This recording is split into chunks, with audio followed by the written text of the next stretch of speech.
Olá, pessoal! Espero que estejam todos bem. Sejam bem-vindos à segunda parte da nossa aula sobre funções orgânicas oxigenadas. Hoje nós vamos falar de três funções: aldeídos, cetonas e ácidos carboxílicos. Vamos lá então. Olha só, o aldeído tem um grupo funcional que a gente ainda não viu. Esse grupo funcional se chama carbonila. Olha que bonitinho. Se eu fosse ter uma filha, eu ia dar esse nome para ela. Tá? Mas brincadeirinhas à parte, o que é uma carbonila? Nada mais é do que um carbono que faz ligação dupla com um oxigênio, tá bom? Então, os aldeídos têm essa característica. Mas, para um composto ser considerado aldeído, não basta apenas ter carbonila. Essa carbonila necessariamente tem que ficar na ponta da cadeia, tá? De modo que a carbonila tem que estar ligada necessariamente a um hidrogênio, tá? E essa outra ligação aqui que eu estou apontando fica ligada no restante da cadeia, tá?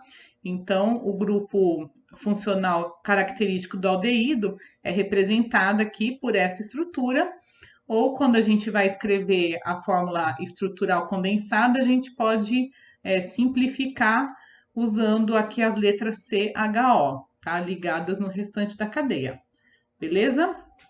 Como que é a nomenclatura e o PAC desses compostos, tá? De novo, nós vamos continuar usando as mesmas regrinhas de identificação de cadeia principal, de numeração, para localizar as ramificações, as ligações duplas, tá? O que vai mudar é que o finalzinho, tá? O sufixo lá do nome vai terminar em -al, tá? Esse -al indica que é um aldeído, beleza? Assim como as outras funções que nós já vimos, os aldeídos também têm aquela nomenclatura comum, né, aquela nomenclatura mais usual. Tá? E nesse caso, o nome vai terminar em ico. Vou dar alguns exemplos para vocês, como sempre. Então, olha só, esse daqui é o aldeído mais simples que existe, porque ele contém apenas um átomo de carbono.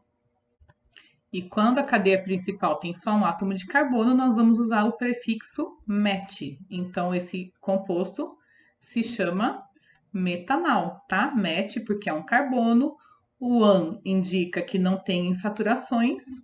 E al, que é o final do aldeído, beleza? Esse outro aqui já tem dois átomos de carbono, então nós vamos usar o prefixo et, tá? O an indica que não há insaturações, né? Nem poderia ter, senão esse carbono faria 5 ligações, né? Se tivesse uma ligação dupla aqui. E o aldeído, então, etanal, tá? Lembrando que quando a gente vai contar o número de carbonos para saber qual prefixo que a gente vai usar, a gente tem que contar o carbono da carbonila. Então, aqui eu estou contando 2 carbonos, tá? Incluindo o carbono da carbonila. Tudo bem? Vamos em frente. Então, aqui nesse outro exemplo, a gente tem o 3-metil-butanal, tá? Então, de onde que vem esse nome? O but vem dos 4 carbonos aqui da cadeia principal. Esse metil é uma ramificação que está localizada no carbono número 3, tá? E o al indica que tem o grupo funcional aldeído. Pessoal, reparem, né, tá? Mais uma vez, eu vou ficar repetindo isso. A gente começa a numerar a cadeia a partir do grupo funcional. Então, a gente colocou aqui o carbono 1, necessariamente é o carbono da carbonila do aldeído, tá? Por isso que a ramificação está aqui no carbono 3 e não no carbono 2, tá? Se a gente fosse numerar ao contrário, tá? Então, a gente numera a partir da carbonila, tá?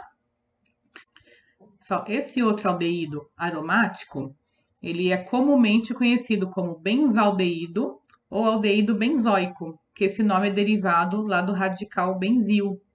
Mas, na verdade, benzaldeído e aldeído benzoico não são nomes IUPAC. O nome IUPAC, a gente considera esse carbono como sendo a cadeia principal e o anel benzeno como uma ramificação, tá? Porque a gente tem que lembrar que a cadeia principal, ela sempre vai conter a carbonila. E não tem como colocar a carbonila no anel benzeno, porque senão o carbono faria 5 ligações. Então, se a gente pensar que a cadeia principal tem só um carbono E o anel benzeno, quando ele é usado como ramificação, a gente dá para ele o nome de fenil. Então, esse composto, no nome IUPAC, ele chama fenilmetanal, ok? Então, aqui embaixo, né, apresentando de novo o metanal, que é o aldeído que tem apenas um carbono, ele também é conhecido como aldeído fórmico, tá? É um nome usual, não é um nome IUPAC.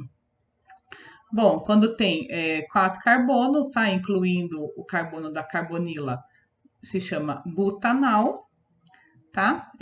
Não tem nenhuma insaturação, né? Então por isso que a gente usa o infixo -an, e não tem nenhuma ramificação, tá bom? Esse outro aqui é um aldeído que tem 4 carbonos na cadeia principal, com 2 ramificações metila no carbono 2. Por isso que o nome é 2,2-dimetilbutanal. Eu acho que é bem fácil essa nomenclatura, né? Então tá bom, vamos continuar. Bom, eu já apresentei para vocês o aldeído mais simples, que tem apenas um carbono, que no nome IUPAC se chama metanal. Ele também é conhecido como aldeído fórmico ou simplesmente formaldeído. A temperatura ambiente, ele é um gás, né? Então, para ele poder ser utilizado, né, na forma aquosa, ele deve estar necessariamente dissolvido em água. Então, como essa carbonila dá uma polaridade para o composto, ele é solúvel em água.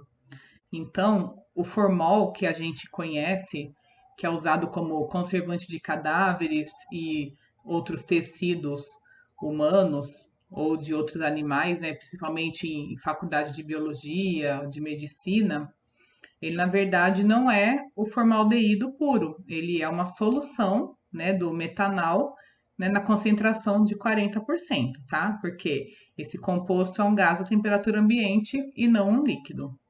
Tá? Só que esse composto é extremamente tóxico, tá? Ele tem toda uma burocracia para ele ser comprado, ele tem que ter todo um cuidado para ele ser manipulado, então ele deve ser manipulado sempre em capela de laboratório, utilizar luvas para não irritar a pele, caso a pele entre em contato, né? Então, esses alisamentos que existem nessas escovas progressivas à base de formol são proibidas justamente pela altíssima toxicidade desse composto, tá? Então, quando você for fazer alguma escova progressiva, né, tem que tomar muito cuidado, porque esse composto é extremamente tóxico.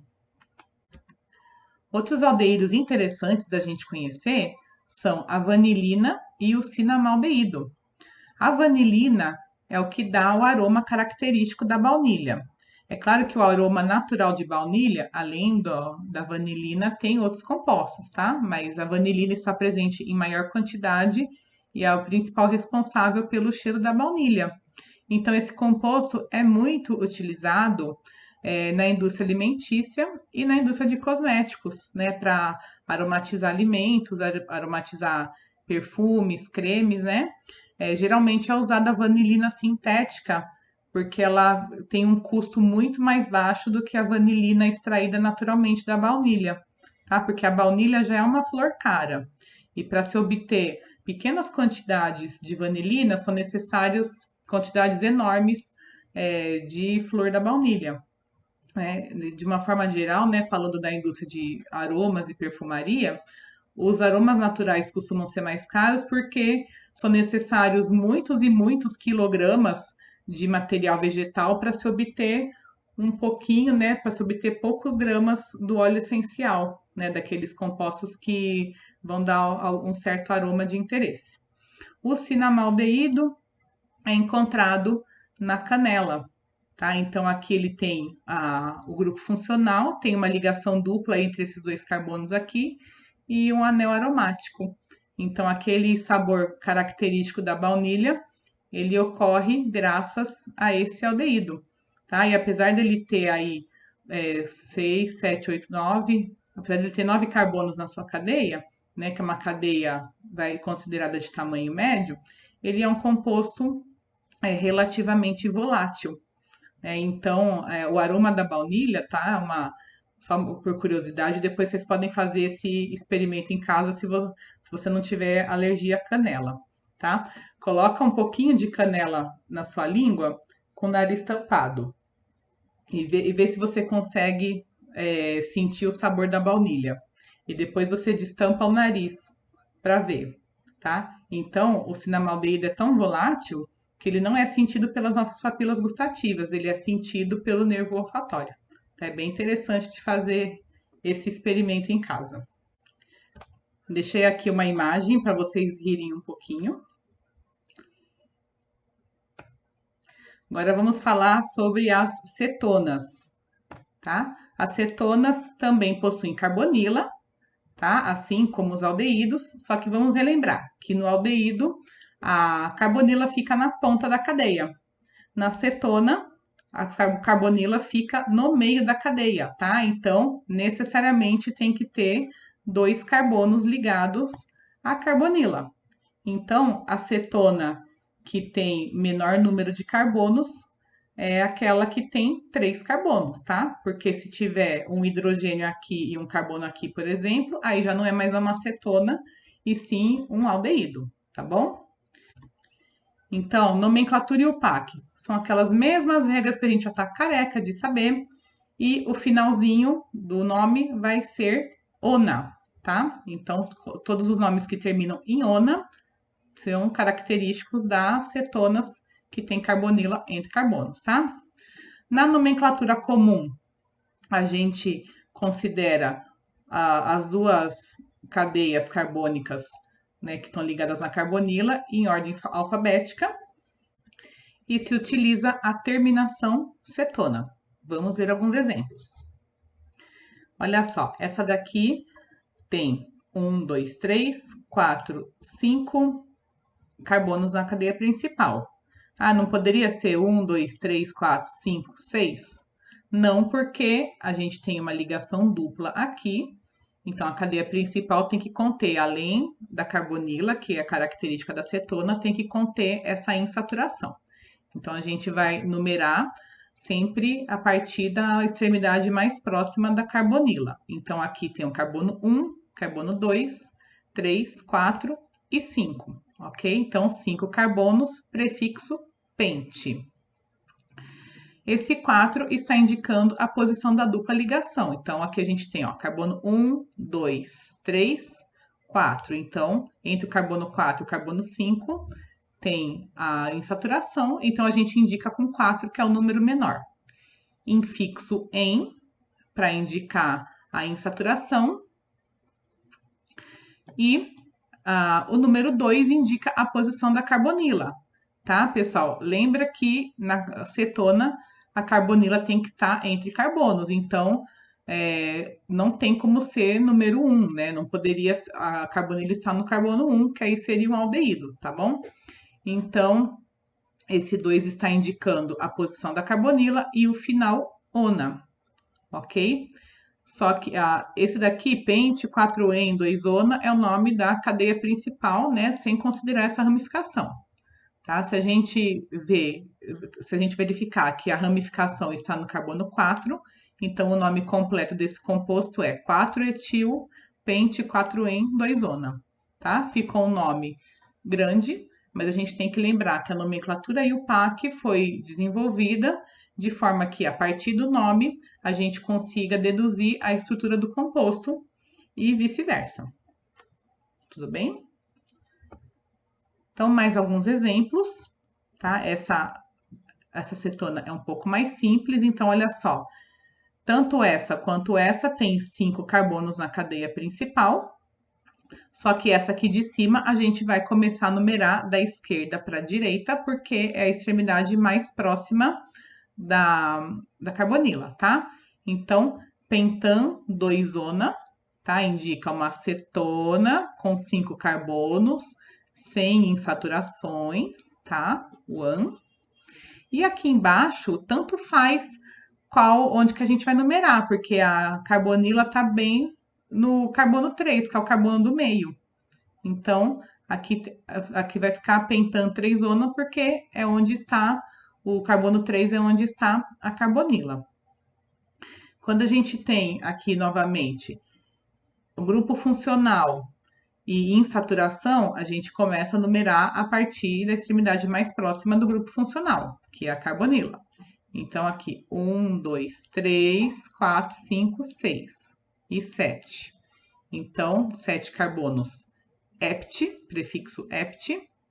O 6 está indicando a posição da dupla ligação, infixo em, para indicar a dupla ligação.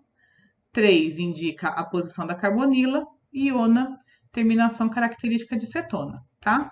Então, são as mesmas regras que a gente já tinha visto até agora. Então, além da nomenclatura IUPAC, novamente a gente tem a nomenclatura substitutiva, nomenclatura comum, nomenclatura usual.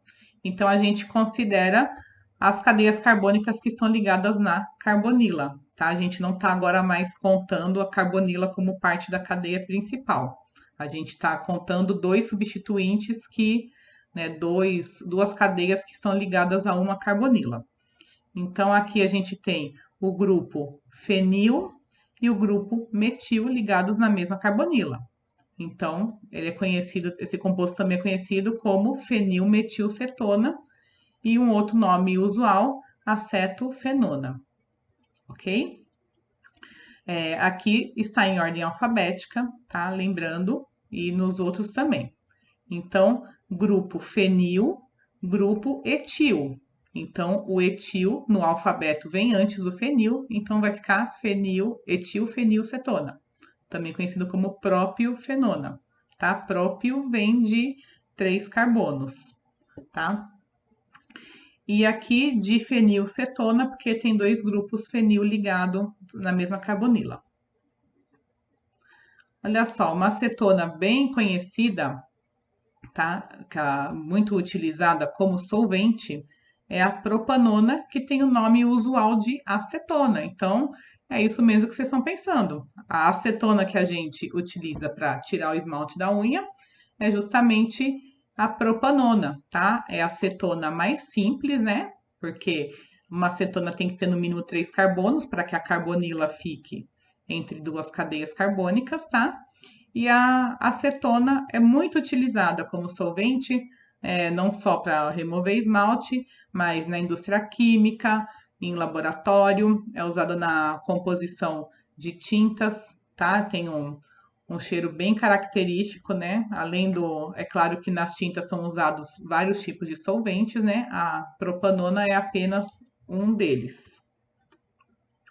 E por fim, pessoal, a última função da aula de hoje é o ácido carboxílico. E olha só, o ácido carboxílico tem esse nome porque ele tem um grupo funcional muito bonitinho chamado de carboxila. De onde que vem esse nome? Carboxila.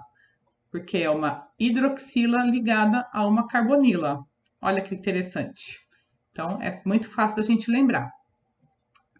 Então, esse grupo carboxila confere para os ácidos carboxílicos uma polaridade bastante alta. Olha só, aqui a gente tem 2 oxigênios no grupo funcional. Tem esse oxigênio que faz a ligação dupla com o carbono e tem esse outro oxigênio que está ligado a um hidrogênio. Então, esse mesmo grupo funcional, ele interage, né? Uma molécula interage com outra, tanto por ligações de hidrogênio quanto por dipolo permanente. Então, a polaridade desses compostos é bastante alta.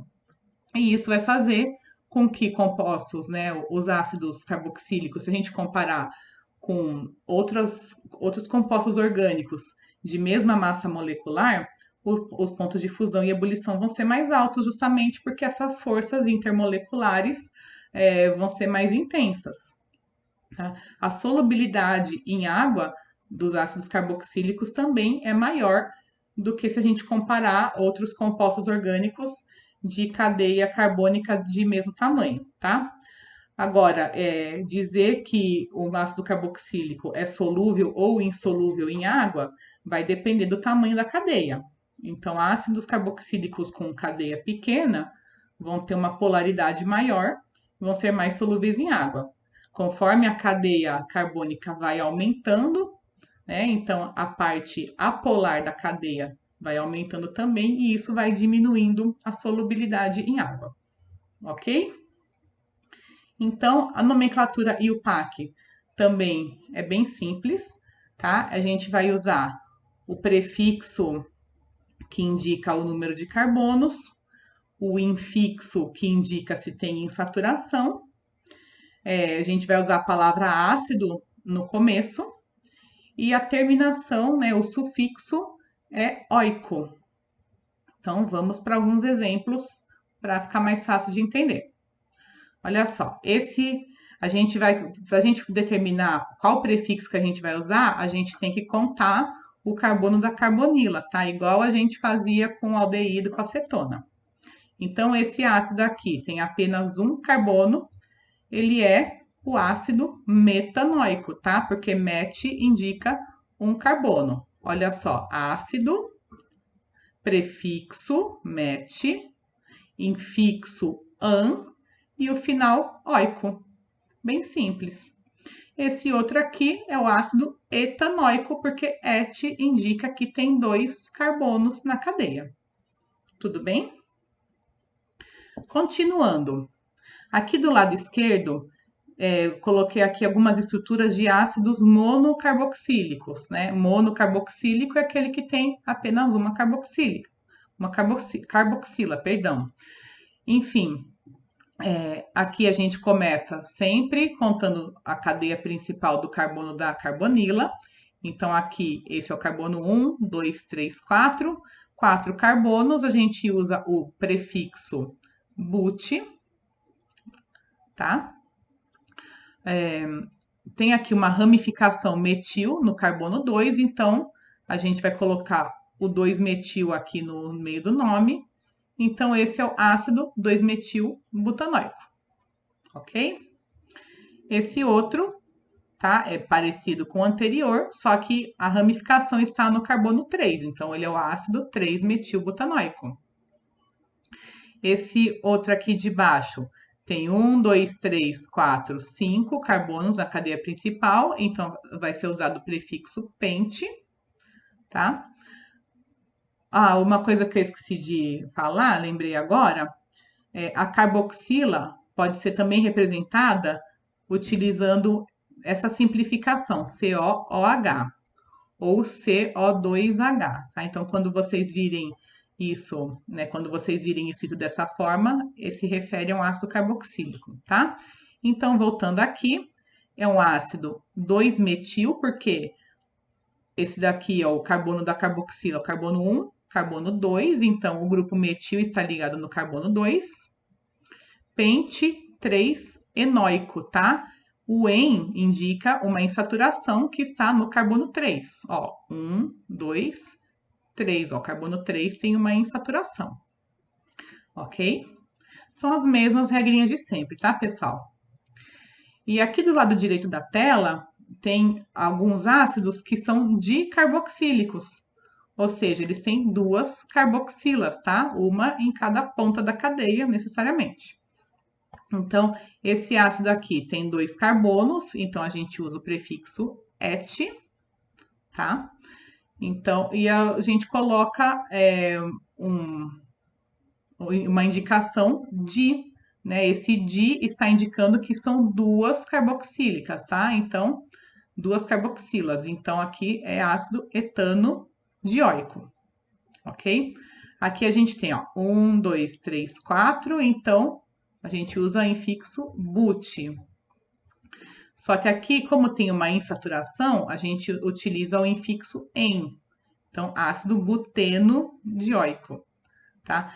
Olha, repara, pessoal, que nesse caso eu não preciso colocar o número do carbono que corresponde à localização da dupla ligação.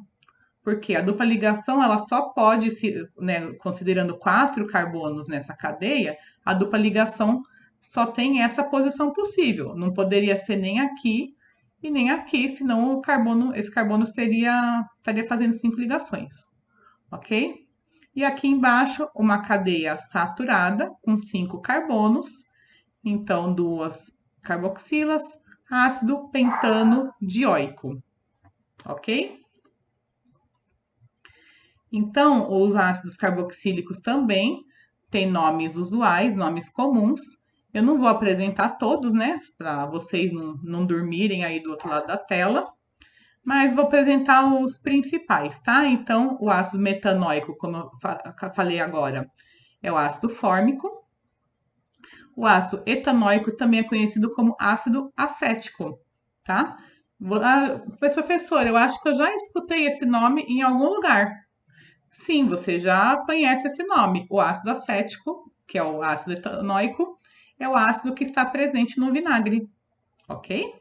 Ele é derivado da fermentação do etanol, tá?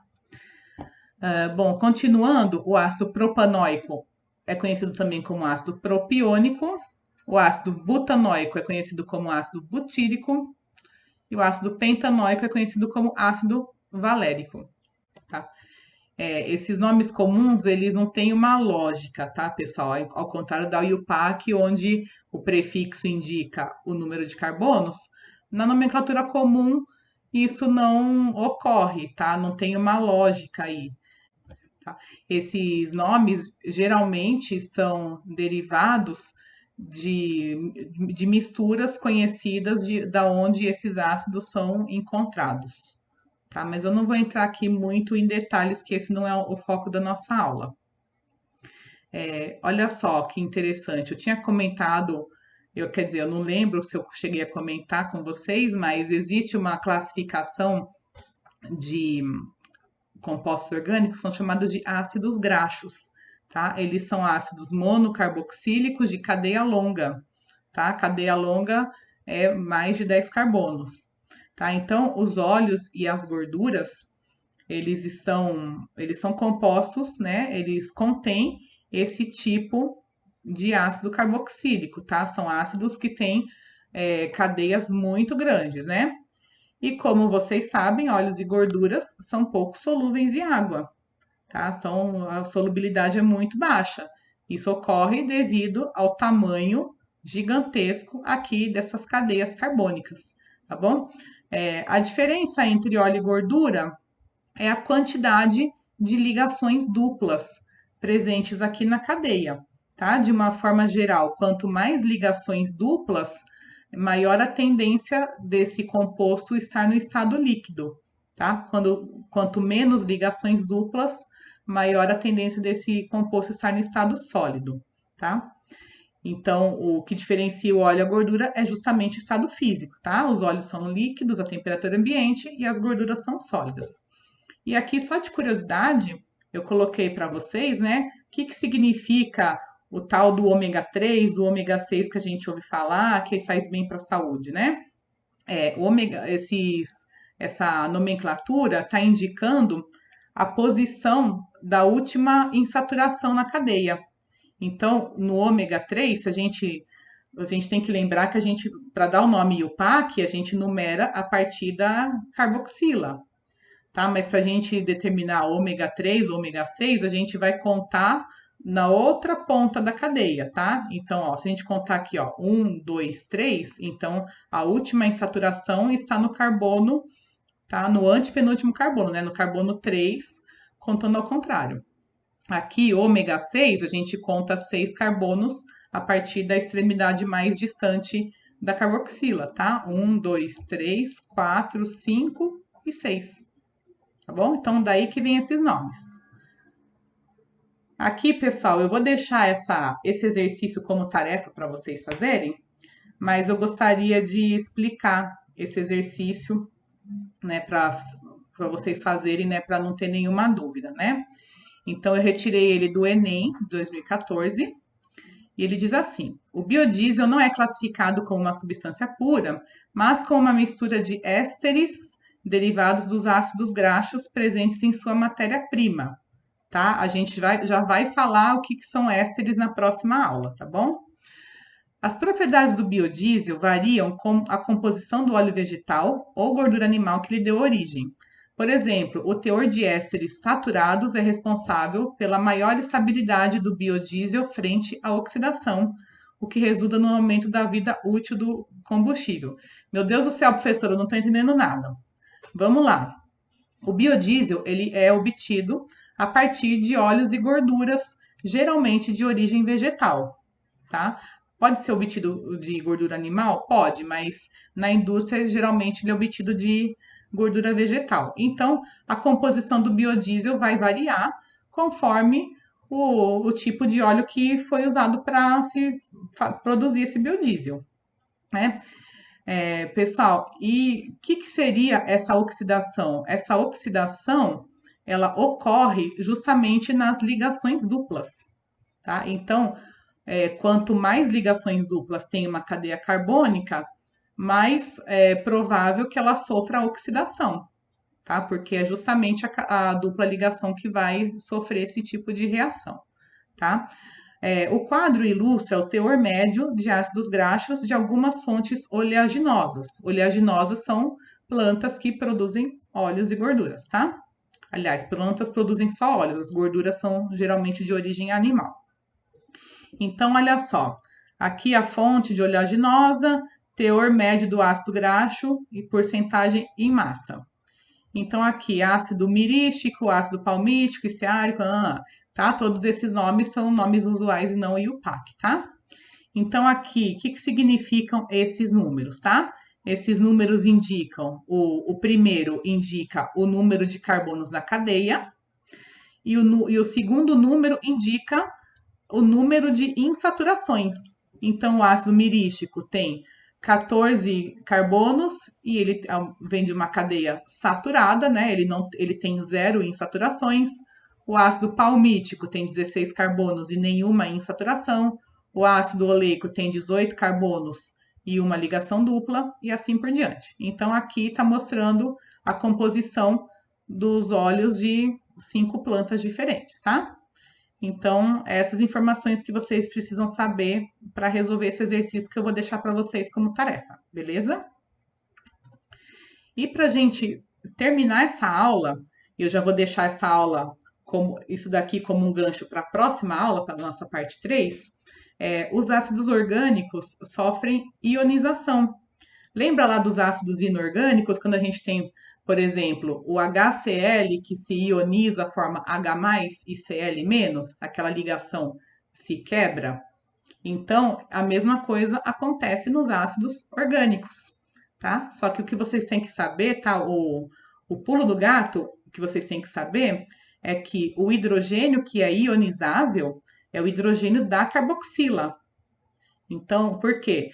Se a gente comparar as ligações OH com as ligações CH lá da cadeia carbônica, as ligações OH elas são mais facilmente quebradas, porque elas são, apesar de elas serem fortes, né, mas elas são menos fortes do que as ligações CH.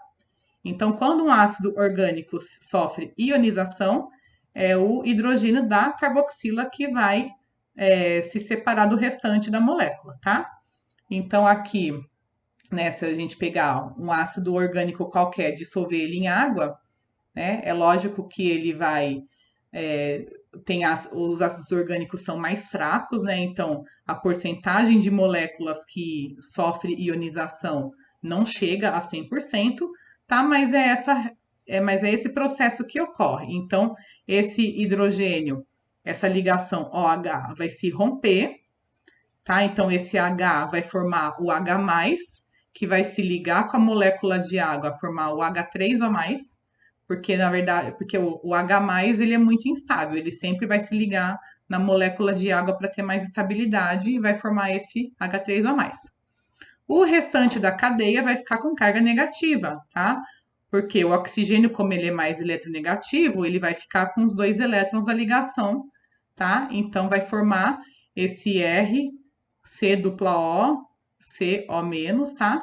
Que é um ânion carboxilato, tá? Então, esse ânion carboxilato, ele vai ter nomes diferentes de acordo com o número de carbonos na cadeia. Então, se for um carbono só, se aqui for um hidrogênio e tiver só um carbono, ele vai se chamar metanoato. Se for 2 carbonos, etanoato. E assim por diante, tá? Então, quando a gente vai falar de ionização de ácidos orgânicos, A gente tem que lembrar que o hidrogênio ionizável é o hidrogênio da carboxila, beleza? Então, na próxima aula nós vamos continuar falando sobre isso e nós vamos finalizar as funções oxigenadas, tá bom? Obrigada pela atenção e até a próxima aula. Tchau, tchau.